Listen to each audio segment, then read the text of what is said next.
अस्सलामुअलैकुम everyone, welcome to Namra Arsalan vlogs. कैसे हैं आप सब। यहाँ मेरी सुबह की शुरुआत हो रही थी नाश्ते से, जैसे कि हम सबकी होती है, और गर्मा गर्म चाय से। मैं उम्मीद करती हूँ वहाँ सब अपने घरों में खैरियत से होंगे। इतने मैं नाश्ता कर रही थी, मेरा छोटा सा बेबी भी उठ गया था and he is 2 years by now, माशाअल्लाह। अब बस मैंने सोचा कि मैं फटाफट आपको अनबॉक्सिंग करके दिखा देती हूँ कि मैंने नायका से क्या क्या मंगवाया था। जो recently Nykaa pink love sale थी, उसी में से मैंने ये मंगाया है। और मेरा फाउंडेशन ख़त्म हो गया था, तो with the recommendations of my friends and my cousins, तो मैंने ये चार्म्स से मिलानो का फाउंडेशन ऑर्डर करा था। और जब मैंने इसको पंप आउट करा तो इसका पंप ही नहीं चल रहा था। जब मैंने इसे खोल के देखा तो पूरा अंदर से इसका पंप ब्रोकन था। तो मुझे सैडली इसको रिटर्न करना पड़ेगा। ये मुझे सेल से बहुत ही कम रेट्स में मिल गया था, but I have to return this sadly. और नेक्स्ट जो मैंने मंगाया था वो था ये मार्स का गॉडजिला हाइलाइटर पैलेट। एंड इसकी पैकिंग इतनी लग्जूरियस थी, इट वॉज सो अमेजिंग। और इतने कम प्राइस में आपको 6 शेड्स मिल रहे थे। It was worth the price and worth the hype also. मैंने जब सब देखे तो ये सब बहुत ज़्यादा पिगमेंटेड थे। और नेक्स्ट जो था ये चार्म्स से मिलानो का ही ब्यूटी ब्लेंडर था, जो उसके फाउंडेशन के साथ फ्री आया था। अब ये भी रिटर्न ही हो जाएगा अलोंग विद द फाउंडेशन। और अब मैं बस फटाफट से किचन में आ गई थी क्योंकि लंच की तैयारी भी करनी थी। तो अब मैं आज चिकन चंगेज़ी बनाऊंगी, और उसके लिए मुझे चिकन मैरिनेट करने का तो टाइम ही नहीं मिला, because I was busy from morning. और ना मुझे कुछ समझ आ रहा था कि मैं क्या बनाऊं। बस मुझे एकदम से ऑन द स्पॉट मैंने सोचा कि चिकन चंगेज़ी आज बनाते हैं। बस पहले यहाँ पे अच्छे से हम चिकन वॉश कर लेंगे और ड्रेन कर लेंगे। आज आप देखिएगा कि बिना मैरिनेशन के कितनी जल्दी झटपट चिकन चंगेज़ी बनकर तैयार होता है। पहले हम यहाँ पे 2 अनियंस को अच्छे से चॉप कर लेंगे, ज़्यादा फाइनली चॉप नहीं करेंगे because we have to blend it after frying it. अब यहाँ पर अच्छे से जब तेल गर्म हो जाएगा तो हम यहाँ पे अपने अनियंस अच्छे से फ्राई करेंगे till they get pinkish brown, not very dark brown, क्योंकि उससे फिर जली हुई स्मेल आती है। यहाँ पर मैंने 4 टमाटोज़ कट करे थे। अगर आप 2 अनियंस ले रहे हैं तो you have to cut 4 tomatoes, and 1 onion ले रहे हैं तो 2 टमाटो। इन द रेशियो 1:2 आपको रखना है ये, the proportion of onions and tomatoes. अब देखिए यहाँ पर हमारे जो अनियंस हैं वो अच्छे से भुन रहे हैं। अभी इनको पिंक होने में टाइम लगेगा। मुझे शादी से पहले फ्रेंड्स बिल्कुल भी कुकिंग नहीं आती थी। मैंने जो कुछ सीखा है शादी के बाद सीखा है। इनफैक्ट मेरी मदर इन लॉ के एक्सपायर होने के बाद सीखा है। यहाँ पर मैंने टमाटोज़ भी इसके अंदर ऐड कर दिए हैं। तो जैसा कि मैं कह रही थी, मेरी mother in law last year expire हो गई थी और मेरी शादी को भी बस 3 साल ही हुए हैं। अब देखते हैं बाहर मेरे बच्चा यहाँ पे देखिए कितनी मस्ती कर रहा है, और पूरा घर जो है ना ये फैला के रखता है जब तक मैं किचन में होती हूँ। और मैं उसे करने देती हूँ बिकॉज फिर मैं जब काम से निमट जाती हूँ फिर सब क्लीन अप कर देती हूँ।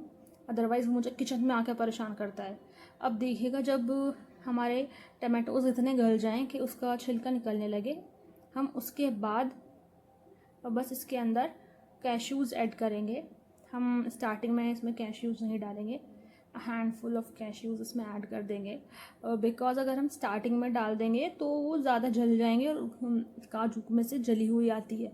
और इसको फ़ौरन हम हल्के से फ्राई करके ही बंद कर देंगे गैस को। और इस सब मिक्सचर को हम बहुत अच्छे से ड्रेन करके ऑयल इसका अलग प्लेट में ट्रांसफ़र कर लेंगे, और इसको अच्छे से किसी फ़ैन के नीचे ठंडा होने के लिए रख देंगे। अगर आपको जल्दी बनाना है, आप चाहें तो इसको 5 मिनट्स के लिए फ्रिज में भी रख सकती हैं, फ्रीजर में भी रख सकती हैं। बस हमें इसको ठंडा करके पीसना है बिकॉज़ गर्म बिल्कुल नहीं पीसना है। बस इसको मैं बाहर रख दूँगी पंखे के नीचे। ये देखिए यहाँ पर ईसा फिर मुझे परेशान करने किचन में आ गए थे। जो भी नई मॉम होंगी वो सब जानती होंगी कि टॉडलर्स के साथ डील करना कितना मुश्किल होता है, वो भी खाना बनाते हुए। अब इतने मेरा मिक्सचर ठंडा हो रहा था तो यहाँ पर मैंने सोचा कि जल्दी से मैं रोटी बनाने के लिए आटा भी गूंद लूँ। अब इतने मैं सिर्फ अपना मसाला भूनूंगी तो ये आटा भी जो है अच्छे से सेटल हो जाएगा, फिर रोटी बहुत अच्छी बनती है उससे।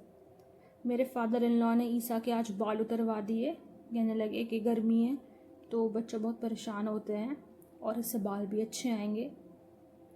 इतने मेरे हाउस हेल्प आ गई थी, और ये लोग भी हम लोगों की ज़िंदगी कितनी इजी बनाते हैं यार, हैट्स ऑफ टू देम। अब जो मेरा मसाला है वो बिल्कुल ठंडा हो गया था। अब हम इसको अच्छे से यहाँ पे ब्लेंड करेंगे ध्यान रखिएगा when you will blend it, इसके अंदर बिल्कुल भी हार्ड कोई पार्टिकल कैश्यू का या अनियन या टमाटो नहीं होना चाहिए, बिकॉज फिर वो बाद में ग्रेवी में अगर मुंह में आता है तो बहुत बुरा लगता है, उसका टेस्ट बहुत गंदा आता है। बिल्कुल एक बटरी स्मूथ मिक्सचर हमारा इस तरह से बिल्कुल तैयार होना चाहिए। अब मेरा यहाँ पे चिकन अच्छे से ड्रेन हो गया था, इसके अंदर हम तेल के अंदर डाल देंगे। बिल्कुल भी गीला चिकन आप तेल के अंदर नहीं डाल दीजिएगा, क्योंकि उससे बहुत छींटें आएंगी। And if you are new to cooking तो आपका बहुत ज़्यादा हाथ भी जल सकता है, उससे बहुत गर्म छींटें आती हैं। तो बिल्कुल सूखने के बाद ही आप चिकन इसमें डालिएगा। फिर इसके अंदर हम इसको लहसुन अदरक के पेस्ट में भूनेंगे अच्छे से। 1 स्पून ऑफ लहसुन अदरक आप इसमें ऐड कर सकते हैं। जब इसकी अच्छे से लहसुन अदरक की स्मेल निकल जाएगी, हम इसके अंदर 2 चम्मच दही ऐड करेंगे।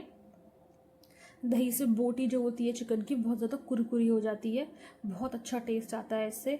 अब जब हमारी दही अच्छे से भुन जाएगी, हम इसके अंदर ऐड करेंगे पिसा हुआ गरम मसाला, और इससे चिकन के अंदर एक बहुत अच्छी खुशबू आती है, बिल्कुल भी स्मेल नहीं आती, बहुत रिच टेस्ट आता है गरम मसाले से।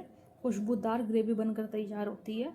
इसको हमें बहुत अच्छे से भूनना है, लेकिन हमें सिर्फ इसे 70% कुक करना है, बिकॉज ये ग्रेवी के अंदर भी थोड़ी देर पकेगा। अगर हम यहाँ पर ज़्यादा भून लेंगे तो ये बहुत ज़्यादा गल जाएगा और ग्रेवी के अंदर इसकी बोटी टूट कर गिर जाएंगी। अब हम चिकन को भी इसी तरह अलग प्लेट में निकाल लेंगे, और जो ये बचा हुआ तेल है इसके अंदर हम अपना जो हमने स्मूथली पेस्ट तैयार करा है उसको ऐड करेंगे। ये जार में से हम सारा जो मिक्सचर है वो पानी डाल के अच्छे से निकाल लेंगे, और फिर इसको हम खूब अच्छे से भूनेंगे, जिससे हमारे जो कैश्यूज़ हैं उसका कच्चापन हमारे बिल्कुल ना आए, और प्याज टमाटर की भी खुशबू जो है वो अच्छे से ख़त्म हो जाए। अब इसमें हम ऐड करेंगे little bit of salt as per your taste, देगी मिर्च, 2 स्पून्स ऑफ पिसा हुआ धनिया पाउडर, एंड मैंने यहाँ पर रेड चिली पाउडर इसलिए नहीं यूज़ करा है बिकॉज उसका कलर इतना डार्क नहीं आता है। देगी मिर्च का कलर बहुत ज़्यादा डार्क आता है। आप चाहें तो रेड कलर भी यूज़ कर सकते हैं, विच इज़ ऑप्शनल। मैंने यहाँ नहीं डाला है बिकॉज मेरे पास है भी नहीं। और इतने मेरा मसाला भुन रहा है। अब गर्मी इतनी हो रही है तो मैं सोच रही थी कि कुछ ठंडा बना लूँ, और सबसे जल्दी एक ही चीज़ बनती है वो है Rooh Afza, which is very refreshing और सबसे जल्दी भी बन जाता है। हमारे जो मेरे हस्बैंड हैं उनको दूध में ही रूअफ़ज़ा अच्छा लगता है, और मैं इसके अंदर चीनी बिल्कुल भी ऐड नहीं करती हूँ बिकॉज रूअफ़ज़ा ऑलरेडी इतना मीठा होता है। मैं खुद भी पीती हूँ, ईसा को भी ये बहुत अच्छा लगता है। गाइज़, आपके यहाँ किस तरह रूअफ़ज़ा पिया जाता है? आप लोग किस तरह रूअफ़ज़ा पीते हैं? ज़ाहिर सी बात है गर्मियों में सबके यहाँ ये बनता है। अपनी घर की रेसिपी प्लीज़ मुझे कमेंट सेक्शन में ज़रूर बताइएगा। क्योंकि मेरे चैनल को एक अच्छा खासा ब्रेक लगा जब से मेरी मदर इन लॉ का इंतकाल हुआ। तो गाइज़, आप प्लीज़ मेरे चैनल को लाइक करिए, सब्सक्राइब करिए, उस अपने फ्रेंड्स के साथ शेयर करिए। ये मैंने अपने हस्बैंड को यहाँ रूअफ़ज़ा दिया, उन्होंने बहुत शौक से पिया और मैंने भी पिया। अब देखिए अब यहाँ पर ग्रेवी पे कितना अच्छा तेल सरफेस पे आ गया है। अब इसी पॉइंट के अंदर हम अपना भुना हुआ चिकन इसमें ऐड करेंगे, ताकि इसका सारा मसाला ग्रेवी के अंदर अच्छे से एब्जॉर्ब हो जाए। खूब अच्छे से हम इसको ग्रेवी के अंदर मिक्स करेंगे, और कम से कम अब हम इसको 5 मिनट हल्की आंच पर लिड ढककर पकाएंगे, जिससे कि सारा चिकन का जो टेस्ट ग्रेवी के अंदर आ जाएगा। ये देखिए आप कितना अच्छा, कितना खूबसूरत ये लग रहा है। अब इसके ऊपर हम ऐड करेंगे ड्राइड कसूरी मेथी, और बस अब हम गैस स्टोव बंद कर देंगे and your chicken Changezi is ready. अब मैंने सोचा कि नहाने से पहले मैं बस यहाँ पर रोटी भी निपटा के चलती हूँ, बिकॉज फिर नहाने के बाद जो है ना नहीं दिल करता किचन में आने का। अब हम मेरे यहाँ पे सिर्फ 4 लोग हैं, मैं हूँ, मेरे हस्बैंड हैं, मेरे फादर इन लॉ हैं और मेरा बेटा है। तो ज़्यादा रोटी नहीं बनती हैं, थोड़ी सी बनती हैं, झटपट मैं बना लेती हूँ।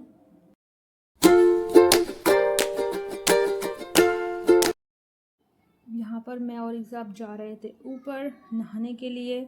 ईसा को पता है ये उसका बाथिंग टाइम है, तो वो बहुत खुशी खुशी जाता है because he loves to play with water for hours. He can sit in water and play. इतने में ईसा को उसके बाथटब में बिठा देती हूँ। मैं यहाँ पे गीले कपड़े मशीन से फैला देती हूँ, सूखे कपड़े उतार लेती हूँ, अपने कपड़े जो मुझे नहा के पहनने हैं उन्हें प्रेस कर लेती हूँ, ईसा के कपड़े निकाल लेती हूँ, लेकिन बाथरूम का गेट खुला रखती हूँ और आते जाते उसे देखती रहती हूँ बिकॉज अकेले बच्चों को पानी में छोड़ना इज़ वेरी वेरी रिस्की। यहाँ पर मैंने ईसा के लिए निकाला है येलो शर्ट, क्योंकि मैंने खुद भी आज येलो पहना है। यहाँ मैं भी नहा ली थी। बस अब हम लोग खाना खाएंगे। मैंने नमाज़ पढ़ ली और मैं सो के उठ गई थी।